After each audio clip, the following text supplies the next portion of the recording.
biggest, brownest, muddiest river in Africa, two crocodiles lay with their head just above the water. One of the crocodiles was enormous. The other was not so big. Do you know what I would like for my lunch today? The enormous crocodile asked. No, the not so big one said. What? The enormous crocodile grinned, showing hundreds of sharp white teeth. For my runs today, he said, I would like a nice juicy little child. I never eat children, the not so big one said, only fish. Oh, oh, oh, cried the enormous crocodile. I'll bet if you saw a fat, juicy little child paddling in the water over there at this very moment, you'd gulp him up in one gulp. No, I wouldn't, the not so big one said. Children are too tough and chewy. They are tough and chewy and nasty and bitter. Tough and chewy, cried the enormous crocodile. Nasty and bitter? What awful tummy rot you talk. They are juicy and yummy. They taste so bitter, the not so big one said.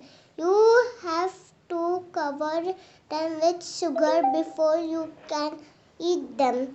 Children are bigger than fish, said the enormous crocodile. You get bigger helpings. You are greedy, the not so big one said. You are the greatest croc in the whole river. I am the bravest croc in the whole river, said the enormous crocodile. I am the only one who dares to leave the water and go through the jungle to the town to look for little children to eat. You only done that once, stood the not so big one. And what happened then? They all saw you coming and ran away. But today, when I go, they won't see me at all, said the enormous crocodile. Of course they'll see you, not so big one said.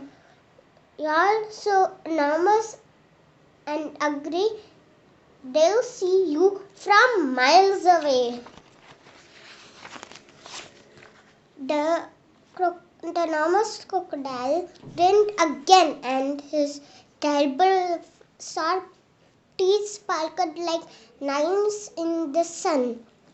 Nobody will see me, he said, because this time I thought up secret plans and clever tricks.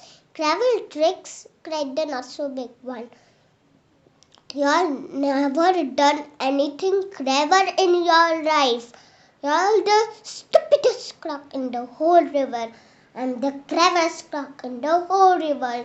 The enormous crocodile answered. For my lunch today, I shall feast upon a fat, juicy little child while you lie here in the river feeling hungry. Goodbye. The enormous crocodile swam to the side of the river and crawled out of the water. A gigantic creature was standing in the slimy, oozy mud on the riverbank. It was Humpy Dumpy, the hippopotamus. Hello, hello, said the Humpy Dumpy. Where on earth are you off to at this time of day? I have secret plans and clever tricks, said the crocodile. Oh dear, said Humpy Dumpy. I bet you're going to do something horrid. Then the enormous crocodile grinned at Humpy Dumpy and said, I'm going to fill my hungry, empty tummy with something yummy, yummy, yummy, yummy. What's so yummy? Asked Humpy Dumpy. Try to guess, said the crocodile. It's something that walks on two legs. You don't mean, said Humpy Dumpy, you don't really mean you are going to eat a little child? Of course I am, said the crocodile. Oh, you horrid, greedy, promiscuous brute, cried Humpty Dumpty.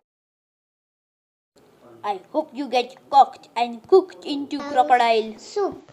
The enormous crocodile laughed out loud and Humpty Dumpty. Then he wiggled off into the jungle. Inside the jungle, he met Trunky the elephant. Trunky was nibbling leaves from the top of a tall tree, and he didn't notice the crocodile at first. So the crocodile bit him on the leg. "Ow!" said Trunky in his deep voice. "Who did that? Oh, it's you. Is it you, beastly crocodile? Why don't you go back to the big brown muddy river where you belong? I have secret plans and clever tricks," said the crocodile. You mean you've nasty tricks," said Trunky. "You've never done a nice thing in your life." The enormous crocodile grinned up at Trunky and said, "Oh, I'm off to find a yummy sulfur lunch. Keep listening and you'll hear the bones grow crunch." "Oh, you wicked beast," cried Trunky. "Oh, you full and fleety fun. I hope you get squished and squizzled and boiled up into crocodiles too." The enormous crocodile laughed out loud and disappeared into the thick jungle. The story will be continued in the next episode.